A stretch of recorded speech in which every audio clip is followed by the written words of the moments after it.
मुसलमान और मुसलमान का मकसद ये मुसलसल जद्दोजहद का नाम है। मुसलसल कोशिश में रहना, अपनी रूहानी तरक्की के लिए भी, मुआशी तरक्की के लिए भी, दीनी उरूज के लिए भी, इस्लामी इक़दार के लिए मुसलसल कोशिश में रहना। मुसलसल दूसरों को लेके चलने के लिए, दूसरों को पैगाम हक़ देने के लिए, कुफ्र को पैगाम दीन देने के लिए, गलबा इस्लाम के लिए मुसलसल जद्दोजहद करना, ये मुसलमान को अल्लाह तबारक व तआला और उसके प्यारे हबीब अलैहिस्सलाम की तरफ से मकसद दिया गया है। कुंतुम खैरा उम्मतिन उखरिजत लिन्नास, तुम बेहतरीन उम्मत हो, लेकिन याद रखना तुम्हें लोगों के नफ़े के लिए पैदा किया गया है। तअमुरूना बिल मारूफ व तनहौना अनिल मुनकर, तुमने लोगों को मारूफ का हुक्म देना है और मुनकरात से मना करना है। मकसूद अगर ज़िंदगी में कुछ हो फिर ज़िंदगी सही गुज़रती है। बेमकसद जब ये लोग ज़िंदगी गुजारते हैं तो आहिस्ता आहिस्ता परेशान रहने लग जाते हैं। मकासद क्या थे? मकसद ये था कि मैंने ना 2-4 करोड़ रुपया ज़िंदगी में जमा करना है, तो हो गया जमा, अब क्या करे? अब परेशान रहने लग गया। अब कहता है पता नहीं सारा कुछ है, मेरा दिल ही नहीं लगता। मकसद इसका ये था कि मैंने ना बहुत अच्छी बिल्डिंग बनानी है, बेहतरीन मकान बनाना है, तो बन गया मकान। अब भाई ये छोटे मकासद थे। मैंने मुल्क से बाहर जाना है, जाके सेट होना है, तो हो गया सेट। अब मकासद जब तक बड़ा नहीं होता, मुसलमान मकसद हयात को जब तक पहुंचता नहीं और जब तक वो सही डायरेक्शन पर चढ़ता नहीं, उतनी देर वो परेशान है। वो टामक टोनियाँ ज़रूर मारता है, वो वाली बीमारियां ढूंढ के ले आता है जो दरअसल उसकी बीमारियां हैं ही नहीं। वो ढूंढता चूँकि उन चीज़ों को है, फिर इलाज भी उन्हीं का करता रहता है। याद रखें, ज़िंदगी बामकसद बनाएं। मकसद क्या हो? निरी रोटी कमाना मकसद ना हो, रोटी कमाएं भी और लोगों को खिलाएं भी। आप अगर इसलिए माल बढ़ाएंगे कि मैं मालदार हो जाऊं, तो ये तो महमूद नहीं, ये प्यारा नहीं आपका ये नज़रिया। लेकिन अगर माल इसलिए कमाएं कि या अल्लाह पैसे देना, पर मुझे तरीक़ा भी हज़रत उस्मान गनी वाला देना, मुझे सलीका हज़रत अब्दुर्रहमान इब्ने औफ वाला देना। आप अगर मकासद के तहत ज़िंदगी गुजारेंगे तो बेचैन नहीं रहेंगे। अगर आपका कोई मकसद है, आप अगर सहाबाए किराम अलैहिम रिदवान की मुक़द्दस ज़िंदगियों को देखें तो कोई मकसद था, कुछ पीछे था जिसके लिए वो जद्दोजहद कर रहे थे। हज़रत मौला अली शेर खुदा करमल्लाहु ताला वजहुल करीम, एक बात करता हूँ, एक मिसाल देता हूँ। हज़रत अली शेर खुदा का शुमार बज़ाहिर अभी बच्चों में होता था जब कलमा पड़ा, और जब सारी बरादरी इकट्ठी थी और हुजूर ने फरमाया मैं अल्लाह का रसूल हूँ, कौन कौन मेरे साथ दीन की मदद करेगा, कौन मुश्किल वक्त में हिफाजत करेगा, तो सब चुप रहे। हज़रत अली उठ के खड़े हो गए, कहा या रसूल अल्लाह, मैं मुहाफिज भी बनूंगा और दीन का मददगार भी बनूंगा। अब एक मकसद बना लिया है कि मैंने तलवार लेनी है, मैंने दीन की हिफाजत करनी है, मैंने ये काम करना। एक मकसद तो है ना यार, एक प्रोग्राम बना लिया है। अब हज़रत मौला अली शेर खुदा हर मैदान में पहली सफ़ में नज़र आए। एक मौका ऐसा आया जहाँ मेरे हबीब अलैहिस्सलाम ने फरमाया कि अली, तुम मदीने में मेरे पीछे रहो, बच्चे हैं, औरतें हैं, निगहबानी है, और मैं इसलिए इसी तरह तुम्हें छोड़ के जा रहा हूँ जिस तरह हज़रत मूसा अलैहिस्सलाम जनाब हारून को छोड़ के गए थे, मगर ये कि मेरे बाद नबी कोई नहीं। एक मौके पर सिर्फ छोड़ के गए, जिहाद पे साथ नहीं लेके गए, तो हज़रत अली रोने लगे। अल्लाह करे आपको समझ आए मेरी बात की। बच्चा हमारा भी रोता है, पर वो कहता मैंने सैर के लिए जाना है। मकसूद कुछ और बना लिया है ना। पैसे हमारे बच्चे भी मांगते हैं, पर वो कहते हैं कि टूर जा रहा है, मैंने साथ जाना है। हमें भी रोना आता है कई दफ़ा, लेकिन वो जो पार्टी हमने काबू करनी थी वो कोई और करके ले गया। ये तो ग्राहक मेरा था, ये दाएं बाएं कैसे निकल गया।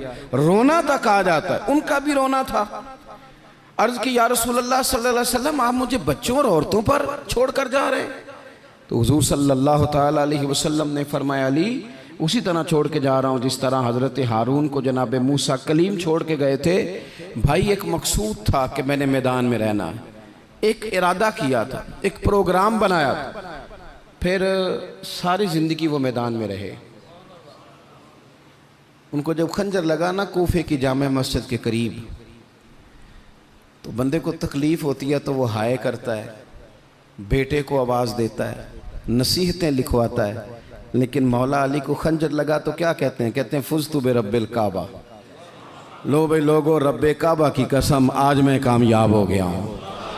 एक मकसूद बनाया था ना, आज मैं उस मकसूद तक पहुँच गया हूँ। यार कोई मकसद तो हो। लो सुनो बात, बुखारी में मौजूद है। एक खातून थी जो मस्जिद नबवी शरीफ में झाड़ू देती थी। मुश्किल काम है? चलें आप बताएं मुझे, मस्जिद के अंदर झाड़ू देना आसान है कि मस्जिद का सदर बनना आसान है? नहीं, सदर बनना ही सौखा दे, इसलिए कि सदर बन के करना कुछ नहीं ना, आर्डर ही जारी करना है। इल्ला माशाअल्लाह अच्छे लोगों की बात नहीं करता, इसलिए अच्छा ज़्यादा अजर वाला काम तो ये ना कि अल्लाह का घर साफ किया जाए। मैंने तो उलमा से कई जगह कहा है कि इस ओहदे का ना आप कोई नाम बदल दें, इस सीट का निगरान कर दें, सरपरस्त कर दें, क्योंकि जब सदर आप कह देते हैं ना तो सदर पाकिस्तान का सबसे बड़ा आइनी ओहदा है, और सदर अगर बाइख्तियार हो तो पहला काम असेंबलियाँ तोड़ने का करता है, तो फिर मुश्किल हो जाएगी। एक खातून मस्जिद नबवी शरीफ में झाड़ू देती थी, कोई मकसद तो है ना यार, यानी जुमे वाले दिन मैंने झाड़ू देना है, कोई मकसद तो है। मैंने यार अल्लाह के घर, अल्लाह का घर समझ के, कमेटी की मस्जिद समझ के नहीं, महल्ले की मस्जिद समझ के नहीं, रब का घर समझ के मैंने यार वो वाशरूम साफ करने हैं जिनके अंदर लोग गुजरते हैं और नमाज के लिए अपने आप को तैयार करके लोग वुजू से फारिग होकर के आते हैं। एक मकसूद है, एक इरादा कर लिया है, कोई प्रोग्राम तो हो, ऐसे मुहम्मल फजूल वक्त गुजरता जाए। यानी हमारे यहाँ ना कुछ लोग कहते हैं मैं बोर बड़ा होता हूँ। आपने नाराज़ नहीं होना, मैं सैकड़ों और हज़ारों लोगों को जानता हूँ जो उनसे पूछना क्या कर रहे हैं तो कहते हैं टाइम पास कर रहा हूँ। तो मैं कहता हूँ आपने टाइम को बिल्कुल फजूल समझ लिया है। क्या समझते हैं आप? ज़िंदगी के लम्हात इतने फारिग हैं, और नबी पाक सल्लल्लाहु अलैहि वसल्लम ने फरमाया दो नेमतें ऐसी हैं जिनके बारे में बहुत सारे लोग धोखे में। दो नेमतें, नेमतें का हुजूर ने, नेमतान, दो नेमतें ऐसी हैं जिसके बारे में लोग धोखे में पड़ गए, उन्हें समझ ही नहीं आई कि हमारे पास नेमत या रसूलल्लाह कौन सी?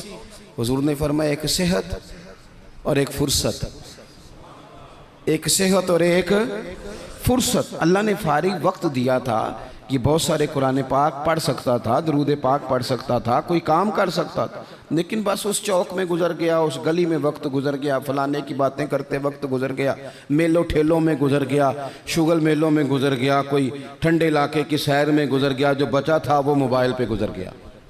बीत गए औकात हमारे।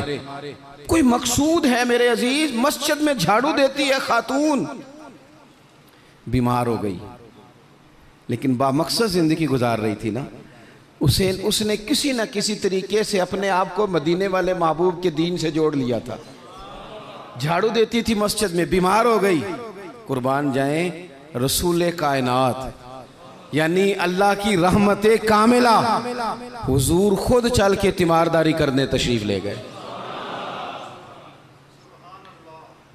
और फरमाया अगर ये इंतकाल कर जाए तो मुझे खबर ज़रूर करना। सहाबा फरमाते हैं रात का वक्त था, ठंड का मौसम था, और हुक्म भी ये था कि जब कोई इंतकाल कर जाए तो जल्दी तदफीन कर दो। हमने हुजूर को तकलीफ़ देना मुनासिब न समझा, गुस्ल कफन का बंदोबस्त हुआ, जनाजा पड़ा, दफन कर दिया। इसने कुछ किया है, इसने ना दीन के साथ कुछ ताल्लुक़ बनाया है। अल्लाह हमारा भी नाम झाड़ू देने वालों में लिख दे। कोई ताल्लुक़ तो इसने बनाया है ना, कहीं किसी कोने में जाके इसने रिश्ता दीन से जोड़ा है। हुजूर सैयद आलम अलैहिस्सलाम सुबह तशरीफ लाए तो सारा कुछ जानने वाले महबूब पूछने लगे तुमने मुझे बताया क्यों नहीं? ये भी एजाज के लिए, वरना अल्लमा का मालम तकुन तालम। हुजूर सैयद आलम अलैहिस्सलाम ने फरमाया क्यों नहीं बताया? कुर्बान जाएं, मर जाने को जी चाहता है इस अदा पर, सारी कायनात जाए हुजूर के रोज़े नूर पर।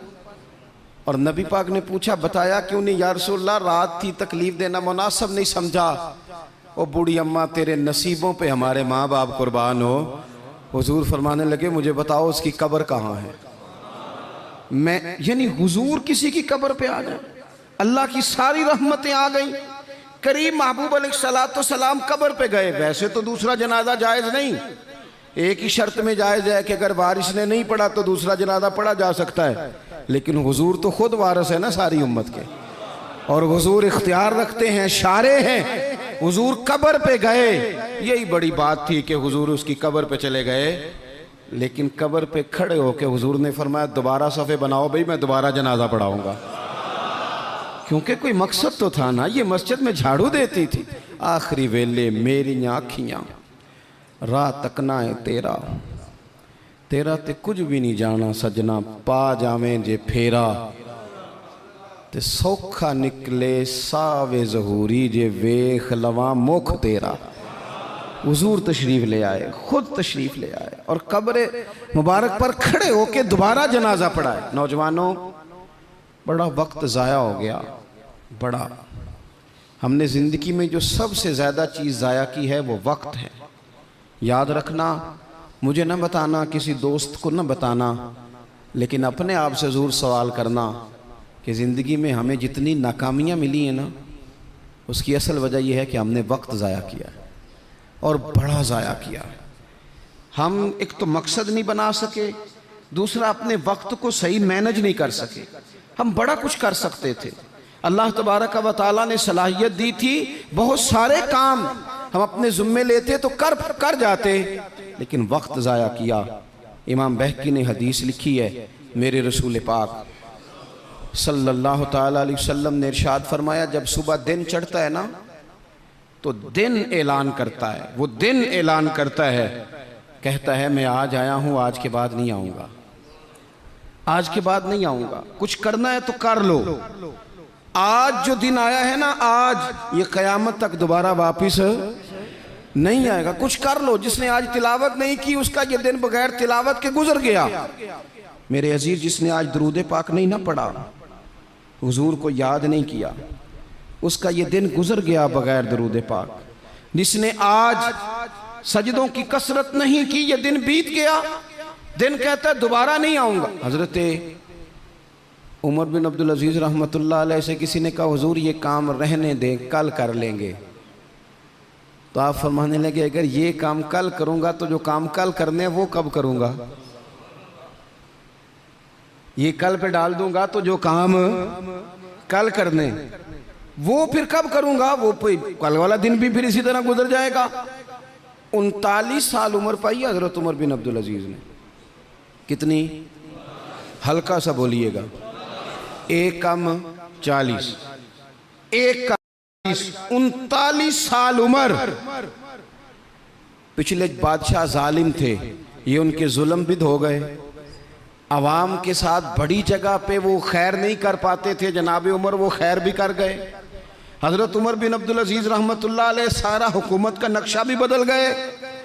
ये 20 कुरान भी पढ़ गए और करोड़ों दफ़ा मदीने वाले पे दुरूद व सलाम भी भेज के चले गए।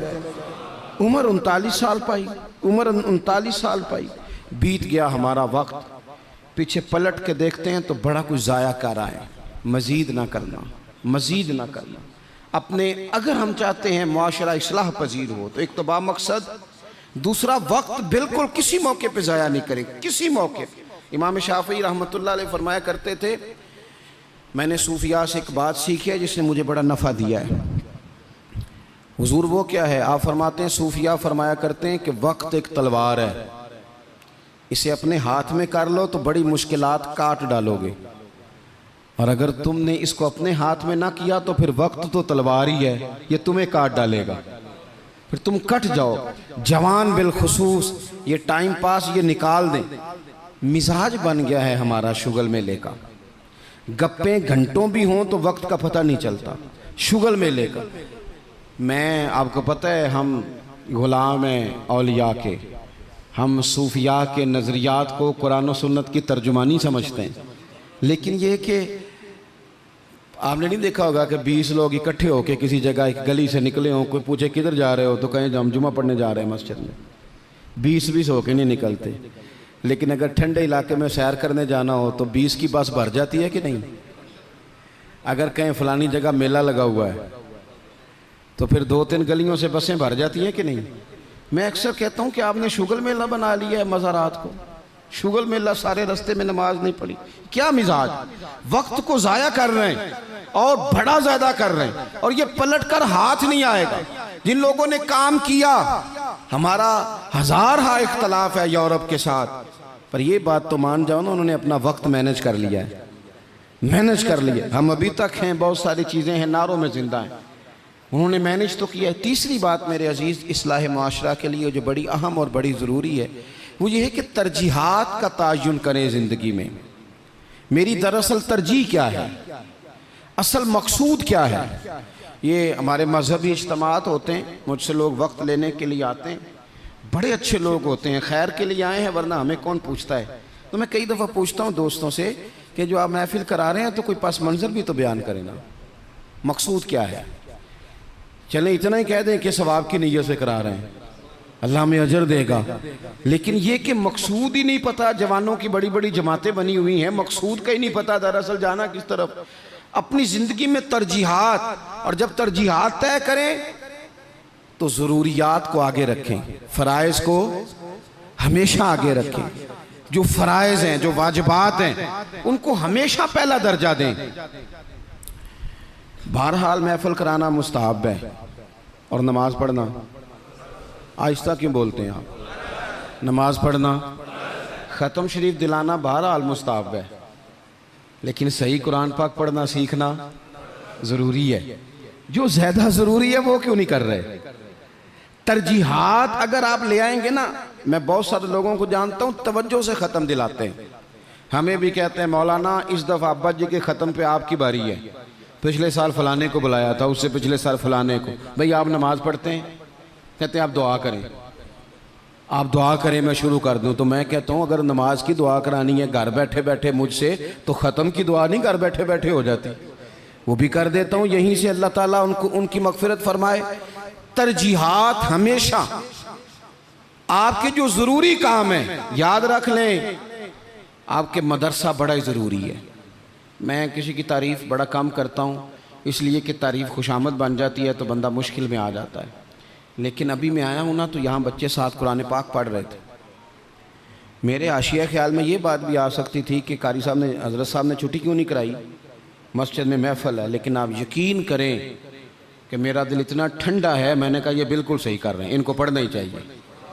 ये जो काम इनके लिए ज़्यादा ज़रूरी है, इनके घर वालों ने जिगर के टुकड़े दिए पढ़ाने के लिए, तो जो जिस काम के लिए भेजे हैं वो काम ज़रूरी है, वही इन्हें करना चाहिए।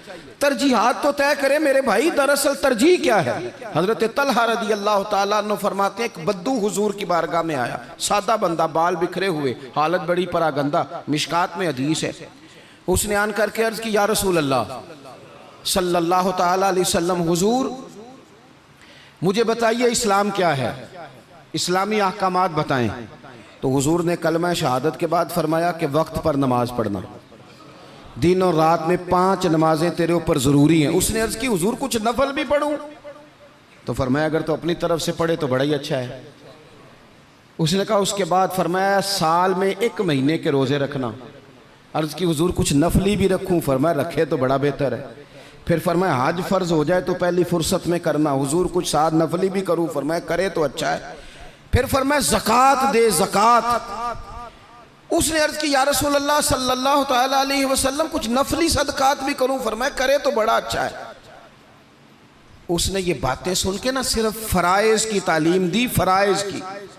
आज जो खतीब मुझे और आपको नुक्ते सुनाए, हम तवज्जो से सुनते हैं, और अगर फजर में इमाम साहब वुज़ू के मसले बताएं तो कहते हैं एडा आलम ही नहीं। आलम तो उसी जिनने कल बड़ी ऊंची तकरीर की थी। अगर वो आपको गुस्ल का तरीका बताए तो लोग कहते हैं ये तो इल्म की शायद बात ही नहीं। वो नुक्ता बयान करने वाला, वो जिसकी आवाज़ ज़्यादा बुलंद हो रही थी। आवाज़ बुलंद होना ज़्यादा ज़रूरी नहीं होता, दलाइल बुलंद होना ज़रूरी होता है। आपकी दलील कितनी मजबूत है ये ज़्यादा अहम है। तो अल्लाह के महबूब अलैहिस्सलाम ने फरमाया फ़र्ज़ नमाज पढ़, ज़कात दे, रमज़ान के रोज़े रख, हज कर। हुज़ूर सैयद आलम सल्लल्लाहु ताला अलैहि वसल्लम ने ये तरजीहात बताई। वो शख्स पता है हुज़ूर से क्या कहता है? कहता है या रसूलल्लाह जो मैंने आपसे सुना है ना कमी करूँगा ना इजाफा करूँगा। गोया वो मान गया कि मैं तरजीह दूँगा फ़राइज़ को। तो रसूल पाक सल्लल्लाहु अलैहि वसल्लम ने फरमाया, सहाबा की तरफ देख के फरमाया, अगर ये जो कह रहा है उस पर डटा रहा जो इसने कहा है अगर वो सच किया इसने तो फरमाया फिर ये बंदा कामयाब हो जाएगा, फिर ये फलाह पा जाएगा। आप तरजीह हमेशा अहम काम को दें। मैं जो बात करने लगा हूं मेरे उलमा उसकी जिम्मेदारी लेंगे। आपसे ये नहीं पूछा जाएगा कि आपने मज़ार पे चादरें कितनी डाली हैं, ये ज़रूर पूछा जाएगा कि माँ बाप की खिदमत की कि नहीं की। तो जो तरजीह है मज़ार पे चादर ज़रूर डालें, मना नहीं, पर यह कि वहाँ वक्त पे जाना, वहाँ ड्यूटी ठीक करना और अम्मा अब्बा घर में परेशान हो। रसूल कायनात सल्लल्लाहु अलैहि वसल्लम की खिदमत में एक सहाबी हाजिर हुए, अर्ज़ की या रसूल अल्लाह सल्लल्लाहु ताला अलैहि वसल्लम, मैं एक मसला दरियाफ्त करने आया। मेरे दोस्तों पता हमें क्या हुआ है, हमने ना बाहर वक्त बहुत ज़्यादा दिया है और जो हमारे घर के अंदर हमारी जिम्मेदारियां थी ना, हमारे बच्चे, हमारी बीवी, हमारे बहन भाई, उन जिम्मेदारियों से ना हमने जान छुड़ाई है। इल्ला माशाल्लाह कुछ लोगों ने बच्चे को चार्ज किया, बच्चा तंग कर रहा है, लगा दो गेम मोबाइल पे, चलो हमारी जान छूटी, वो जाने उसका काम जाने।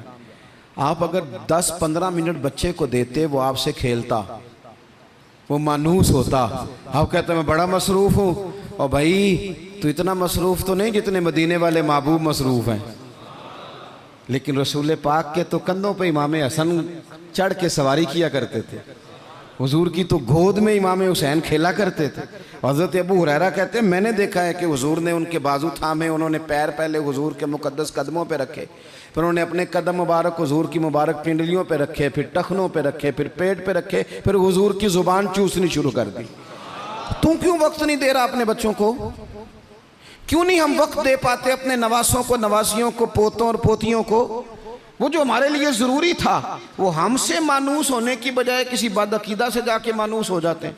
पता तब चलता है जब सारा अकीदा बिगड़ जाता है। अपने घर के अंदर जो जिम्मेदारियां उनको तरजीह दें। हुजूर सैयद आलम अलैहिस्सलाम ने फरमाया खैरुकुम खैरुकुम लिअहलिही व अना खैरुकुम लिअहलिही, फरमाया तुम में बेहतर वो है जो अपने घर वालों के लिए बेहतर है। व अना खैरुकुम लिअहलिही, और जाके पूछ लो मैं तुम सबसे बढ़ के अपने घर वालों के साथ खैर करने वाला। तरजीह दें। एक सहाबी आए, अर्ज़ करते हैं या रसूल अल्लाह सल्लल्लाहु अलैहि वसल्लम, मेरी बीवी पे हज फ़र्ज़ है, वो हज करने जा रही है, ये सियासता में हदीस मौजूद है, और मेरा नाम एक ग़ज़वे में लिख दिया गया है, मैं जिहाद के लिए जा रहा हूँ, नाम मैंने लिखवा लिया है, हुक्म मेरे लिए क्या है? मेरी बातों की समझ आ रही है आप हज़रात को? मेरी बीवी हज के लिए जा रही है, वो साहिब इस्तात होगी, ज़ाहिर है उसके पास माल होगा, वो जा रही है, उसको जाना है, वो तैयार है, और मेरा नाम ग़ज़वे में लिखा है, तो हुक्म क्या है? देर नहीं लगाई रसूल पाक ने, हुजूर फरमाने लगे तो अपना नाम ग़ज़वे वाली लिस्ट से कटा, जिहाद पे ना जा, बल्कि तुम महरम बनकर अपनी बीवी के साथ हज करने जा। वो तेरी जिम्मेदारी है, वो तेरे अलावा कौन महरम बनेगा उसका? तो जो तेरी ड्यूटी का काम है उसे तो करना, तरजीही बुनियादों पर काम को करें। 4 बातें हो गई, एक बात आखिर में 5वीं। हम ना बहुत सारी चीज़ों की इस्लाह करते हैं, लफ्ज़ भी कई दफ़ा तराश लेते हैं, जुमले भी बड़े अच्छे तरतीब दे लेते हैं, लेकिन आहिस्ता आहिस्ता ना हमारे लहजे सख्त हो गए। सारी तवज्जो लफ्ज़ों पे ना दें, कुछ लहजों पर भी दें। लहजा जो होता है ना इंसान का, लहजा, यानी बेटे को आवाज़ दी, अब्बा जी ने कहा बेटा, उसने कहा जी अब्बा जी क्या मसला, हुक्म करें, अभी तो मैं गया था। इसमें जुमला गुस्ताखी वाला कोई भी नहीं, पर लहजा गुस्ताखी वाला है। अब्बा जी क्या हुक्म है? कोई गुस्ताखी है इस लफ्ज़ में? अभी तो मैं यहाँ से गया हूँ, कोई गुस्ताखी है? लेकिन उसका जो लहजा है ना, चले मैं आसान करता हूँ, आपकी समझ में बात आएगी। कुरान पाक में हज़रत लुकमान अपने साहिबजादे से बातें करते हैं, और वो सूरह लुकमान की बिल्कुल इब्तदा में वो आयात मौजूद हैं। तो हज़रत लुकमान ने ना अपने बेटे को जो नसीहतें की, एक नसीहत ये भी की थी, कहा वला तुसग़िर ख़द्दक लिन्नास, बेटा लोगों से रुखसार टेढ़ा करके बात ना करना, मुंह टेढ़ा करके तुरशरुई के साथ बात ना करना। तुरशरुई, वो बूढ़ा ससुर, बूढ़ी सास बहू से कहती है पुत्र रोटी लाना, तो रोटी लाई है तो उसने ज़ोर से बर्तन पटका है ज़मीन पे, पानी डाला है तो जोर से रखा है, दरवाज़ा तलखी से बंद किया। बूढ़े थे बेचारे, बीमार थे, परेशान हो गए। शाम को बेटा आया तो रो पड़े। कहा पुत्र तेरी बीवी बड़ा परेशान करती है। तो उसने कहा अपनी बीवी से इधर आना। तो बीवी जवाब में पता क्या कहती है, तवज्जो है मेरी बात पर? वो कहती है अब्बा जी ने पूछो मैं आख्या की है। आख्या वाकई कुछ नहीं सुन। अगर वो लफ्ज़ बताना चाहे तो लफ्ज़ वाकई कोई उसने कहा ही नहीं, तो बताए कहाँ से? उसने वाकई कुछ नहीं कहा। अब्बा जी से पूछे मैंने, कहा क्या? अम्मा जी से पूछे मैंने, तो क्या बताए अब्बा जी? गिलास बोलेगा कि इसने तलखी से मुझे फेंका था, कि दरवाज़ा बोलेगा? अब वो जो तलखी है ना, वो रवैये की है। हमारा ना सिर्फ मसला, मैंने कुरान मजीद पढ़ा है कि जनाब लुकमान ने अपने बेटे से कहा पुत्र रुखसार टेढ़ा करके लोगों से बात, थोड़ा सा रवैया तो ठीक हो ना। हमारे रवैये ना, किसी जगह थोड़ी देर के लिए ट्रैफिक बंद हो तो लोगों का रवैया देखना, थोड़ी देर के लिए किसी जगह अगर ठहरना पड़ जाए तो मिजाज देखें लोगों का। हमारा आप किसी से ना किसी के बारे में सवाल करें, पूछें सियासतदान कैसे होते हैं, फिर हमारा रवैया देखें। आप पूछें पुलिस वाले किस तरह के होते हैं, फिर देखें रवैया। आप पूछें तेरा क्या ख्याल है अपने ससुराल वालों के बारे में, फिर रवैया देखें। चलें आप अच्छे लोग हैं और मस्जिद में भी बैठे हैं और बावजू भी हैं, गलत बात तो करनी नहीं। अगर पूछा जाए कि मौलवियों के बारे में क्या ख्याल है, अगरचे सुनने भी आए हैं, अगरचे ये कि उनके पीछे नमाज भी पढ़ते हैं, लेकिन रवैयों में वो रंग नहीं है। आवाज़ देते हैं तो इस अंदाज में बाज़ लोग अपने डेरों पर बैठ के चौधरी तबसरा करते हैं, तो वो तबसरे का लहजा ठीक, मेरे लहजे में गुरूर आया था, तेरा हक था तू शिकायत करता। और मेरे भाई लहजे पर भी थोड़ी तवज्जो दे, अंदाज। कुछ लोग कहते हैं जी मैं कड़वा इसलिए हूँ कि सच्चा हूँ, सच्चे बंदे कड़वे होते हैं। मैंने कहा ये मिसाल ही गलत है सिरे से। कायनात में सबसे ज़्यादा सच मदीने वाले महबूब ने बोला है, सबसे ज़्यादा सच हुजूर ने बोला है, पर वो सच इतना मीठा था कि लोगों ने दौड़ दौड़ के उसे हासिल किया है। सच ही तो मीठा होता है, किसने कह दिया सच कड़वा होता है? ये हम कड़वा बना देते हैं। तुरशुरुई थोड़ा सा ना लहजे पर भी देखे ना, एक बेटा है, लहजे की बात है ना। वालदा ने, वो बेचारी अम्मा को टेलीफोन आ गया बेटी का कि अम्मा जी 20,000 रुपया चाहिए, मैं मजबूर हूँ, मैं तकलीफ़ ना देती। तब वो वालिद वालदा बैठे मशवरा कर रहे हैं, बेटा पहले ही ज़्यादा तनख्वाह कोई नहीं, खर्चे पहले ही ज़्यादा, कैसे कहेंगे। बड़ी उन्होंने ना मशवरा करके, बेटा आया तो बड़े प्यार से प्रेम से बात की। का पुत्र दिल तो नहीं करता, हमें तेरे हालात का पता है, पर तेरी बहन बेचारी को ना 20,000 की ज़रूरत है। अब एक लहजा ये है। उसने कहा अब्बा जी कमाल बात है, आपको पहले भी पता ही है, आप मुझे रोज़ तकलीफ़ देते हैं, पहले इतने खर्चे, अभी ईद पे दिया तो था 3,000 उसके घर में, फिर उसने फ़ोन कर दिए, उसे भी सोचना चाहिए। उठ के चला गया। माँ बाप बेचारे सारी रात रोते, हमने क्यों बात की, न करते, क्या इसने रवैया इख्तियार किया। एक रवैया ये है, एक रवैया ये है कि अब्बा जी और अम्मा जी ने बड़े चुन के जुमले का, बेटा हमें तेरे वसाइल का भी पता है, मसाइल का भी पता है, दिल नहीं करता, पर तेरी बहन किससे बात करे, गरीब है, उसने कह दिया है, मजबूरी है, उसे को 10-20 हज़ार चाहिए। तो बेटा उठ के करीब आ गया, उसने अम्मा का हाथ पकड़ के सीने पे रखा, बाप का हाथ चूमा। उसने कहा अब्बा जी आप झिझक झिझक के बात क्यों करते हैं, 20,000 की क्या बात हुई, मेरी जान भी हाज़िर है। गरीबी और बात है, मजबूरी और बात है, पर आप हुक्म किया करें, मैं गुलाम हूँ आपका, आप झिझक के मेरे साथ भी झिझकेंगे, आप खुल के बात करें, आपको फ़ोन कर देना चाहिए, मैं उधार पकड़ूँ कुछ करूँ, आप जो करेंगे। रोएगा उसका अब्बा भी सारी रात ही, रोएगी इसकी अम्मा भी सारी रात ही, पर दुआएं मांगती रोएगी। अब्बा दुआएं मांगता रोएगा कि या अल्लाह इस तरह की औलाद सबको अता फरमा। रोएगा। रवैये, लहजे, अंदाज, गुफ्तगू, इसमें तब्दीली की ज़रूरत है, इसमें तब्दीली की ज़रूरत है। हज़रत जाबिर इब्न अब्दुल्लाह रदी अल्लाह ताला अन्हु रवायत करते हैं, एक सहाबी फरमाते हैं हुज़ूर पहले दिन मदीने तशरीफ़ लाए हिजरत करके, मैं ज़ियारत के लिए गया तो मैंने मुस्कुराते देखा। बड़े बड़े वक्त आए ना, इनमें बदर भी आया, ओहद भी आया, ओहद में शहादतें भी हुई, इन मौक़े में बड़ा कुछ आया, लेकिन मैंने हुजूर को 10 साल ज़ियारत करता रहा, जब भी मिला हूँ मुस्कुराते मिला हूँ। और मैं हुजूर के विसाले ज़ाहिरी से कुछ दिन पहले भी ज़ियारत करने गया तो मदीने वाले को मुस्कुराते ही देखा है। तलखी बड़ी है रवैये में, तलखी बड़ी है मिजाजों में। तो फिर अपनी बात सारी दोहराता हूँ। सबसे पहले तो ज़िंदगी बामकसद करें, बेमकसद ना बनाएं, वरना आप बिला वजह के परेशान रहेंगे। दूसरी बात ये कि उस बामकसद ज़िंदगी में फिर वक्त एक लम्हा भी ज़ाया ना करें। अपने सारे मामलात को तरतीब दें, उठना कितने बजे है, खाना कितने बजे। और बड़ी ज़िम्मेदारी से कह रहा हूँ, 2 दिन आपको फजर के दिन मुश्किल से उठना है। किसी के उठाए उठेंगे 2 या 3 दिन, या अलार्म आपको उठाएगा। तीसरे दिन इंशाअल्लाह ताला आपका दिमाग खुद ब खुद जाग जाएगा। अल्लाह ने मिजाज इस तरह का बनाया है इंसान का, तो वक्त नहीं ज़ाया करना। तीसरी बात यह कि तरजीहात का तयन करना है। तरजीहात का, जो फ़राइज़ हैं वो बहरहाल पहले हैं, जो वाजिबात हैं वो बहरहाल पहले हैं, जो हुकूकुल इबाद हैं वो बहरहाल। हज़रत अब्दुल्लाह इब्न अब्बास रज़ी अल्लाह तआला अन्हु मस्जिद में इतिकाफ़ बैठे हुए थे। तो एक बंदा आके मस्जिद में बड़ा परेशान होकर बैठ गया। तो फरमाया, ओ भाई क्या हुआ? कहने लगा, हुज़ूर बड़ा परेशान हूँ, एक बंदे का कर्ज देना है और मजबूर हूँ, दे नहीं पा रहा। आप फरमाने लगे, मैं तेरे लिए एक बात करूँ तो तेरा काम बनता है? उसने कहा, हुज़ूर अगर कर दें तो बड़ी बात है। इतिकाफ़ बैठे थे, जूते पहने मस्जिद से बाहर निकल आए। वो बंदा कहने लगा, हुज़ूर रुके रुके, शायद आपको याद नहीं रहा, आप इतिकाफ़ में हैं।